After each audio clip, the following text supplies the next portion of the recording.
joining us in the studio via video. Words. Yeah, is the great Dr. John Delony. He's you hear him every day on the Dave Ramsey Show. He's one of the John. Can I call you a main character?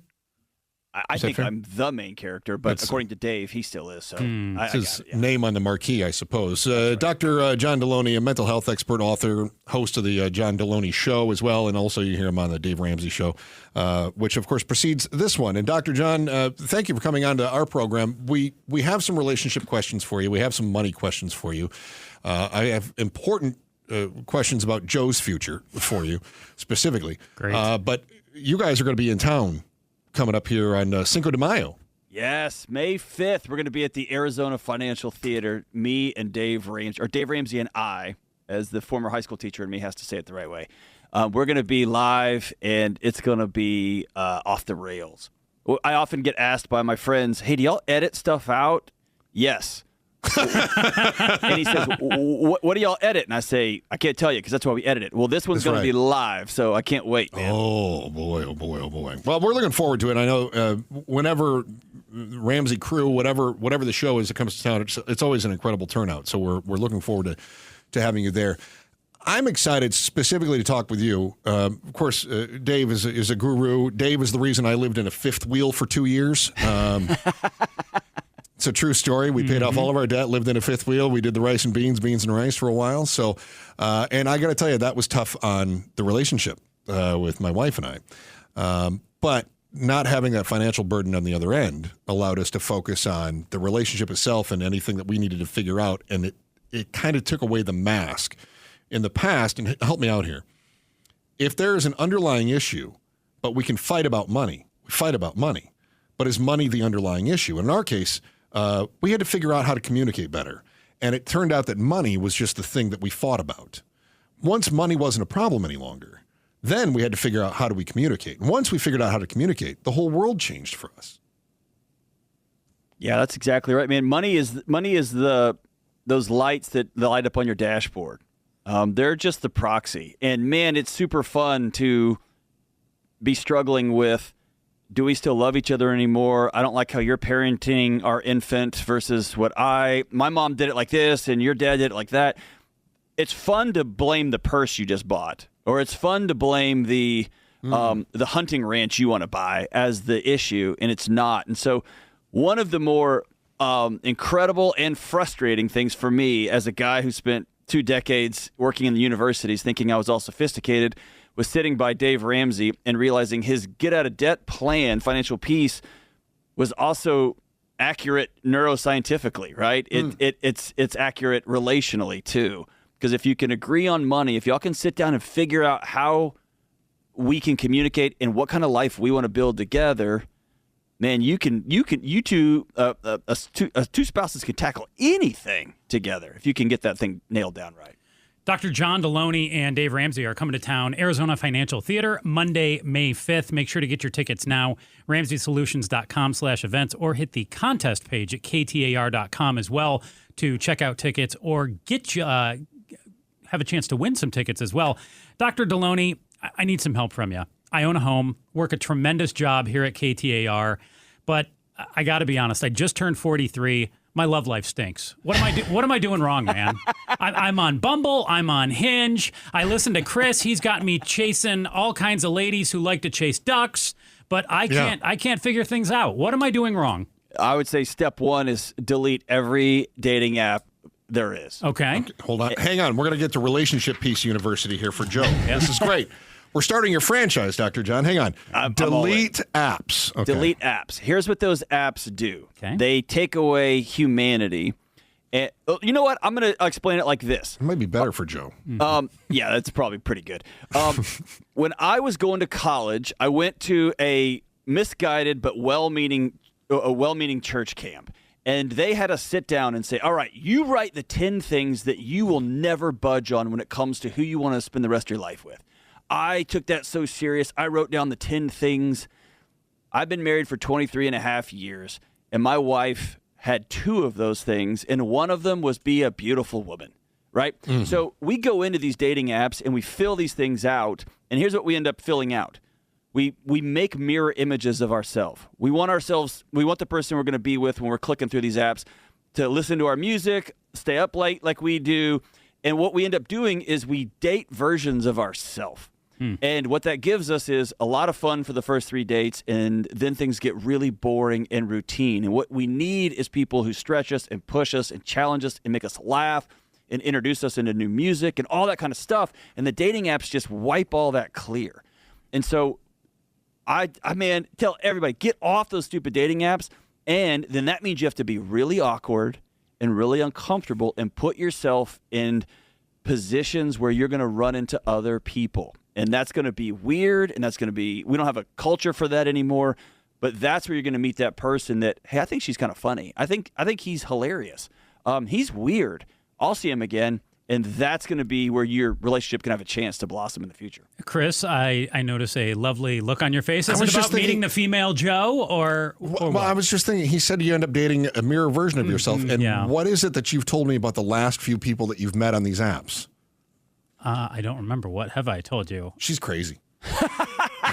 Exactly. Dude, I can't even get to go on a date with them because of something that you said, Dr. Delony. Like, people, I have opened up my perspective. I've really broadened it, and I am open to going out with dang near any lady out there. And I find that these ladies have that checklist that you described. And if you're missing one thing on that checklist, no chance. Well, it filters you out. If it says, it's like buying a house and you can just say under $350,000. Done. Well, your dream house might be a $351,000 and you just missed it. Yeah. Right? Yeah.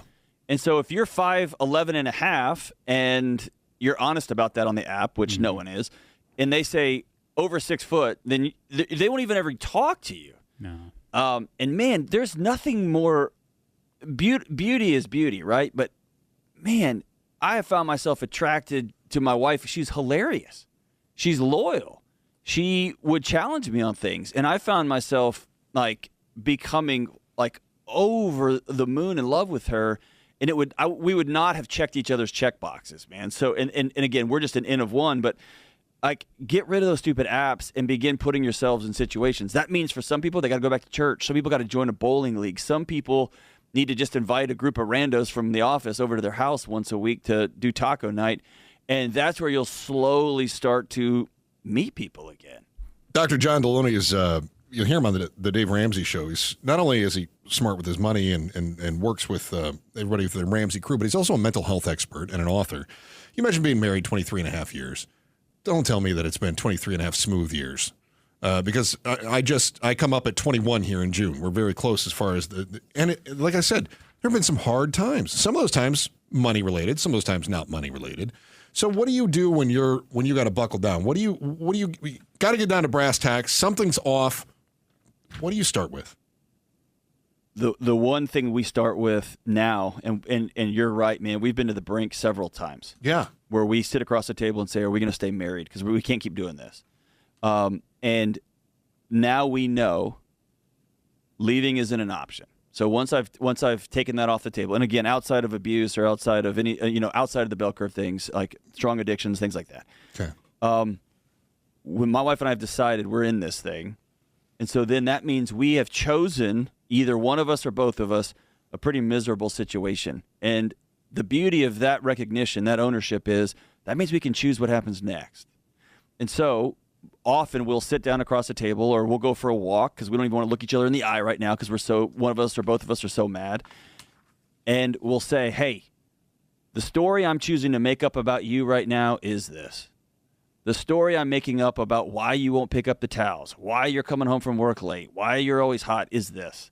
And it allows us to then have a conversation about the stories we're making up. And that's different than you never do this and you never do that. The invitation is, hey, here's what I'm seeing. Here's what I'm experiencing. And man, that invitation allows us to exhale, drop our shoulders and say, let's solve this actual problem. And that's usually where we start. And also, a lot of these big rock issues haven't gone away, but they have their impact has greatly lessened because of some of these daily, weekly routines. Like once a week, we sit down and say, hey, what's this week going to look like calendar-wise? What do you want for the week? We go through the nuts and bolts on who's got to pick up what kid and when and my travel schedule. And then we talk about, hey, what do you want this week? What do you want for dinner? What do you want romantically? I see you've got 4 shows this day and you're on the road this day. What are you going to need Friday and Saturday? How can I love you through that time?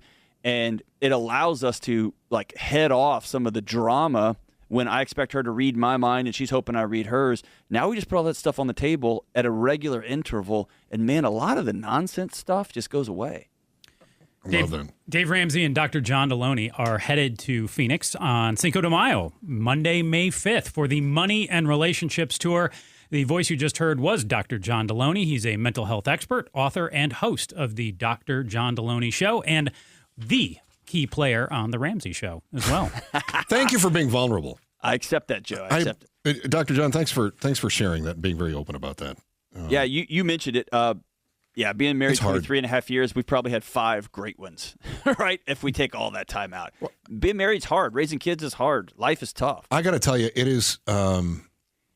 it gives me hope to hear somebody like you who's an expert and it sounds like you've gone through, when you said we've sat across the table from one another and talked about, is this what we're going to keep doing? That is a hard conversation. I've had that. And it is so, so hard. And honestly, you feel like you're failing at the time. And it's empowering to hear you say that, to be honest. And thank you. So thank you for that. I appreciate that. And even cutting to the brass tacks, what the data tells us is couples who are married well, who put the work in and continue to come back and say, okay, the marriage we had is over. Let's build a new one. Are you in? I'm in. And we build it again, and they build it again over the long haul. Their money is better. Their sex and intimacy is better. Their kids' lives are better. There's a reason why the wealthiest in our societies continue to get married, because it has a net benefit if you go do it well and you work hard at it. And on the other side, if your marriage isn't well, it's like negative ROI. It makes everything in your life harder, right? Absolutely. So getting this thing right is so important. And let me say this. We have a culture that is so scared of hard feelings or feeling sad or feeling heartbroken or feeling lonely that we say things like, well, this relationship just kind of ran its course. And I just reject that wholeheartedly. When things get hard, we're taught culturally, just bail. Just call it, leave your job, leave your relationship, get rid of the dog. And I want to say, hey, what if we had a culture that said, all right, let's line up. We're in this for the long haul, especially when it comes to marriage.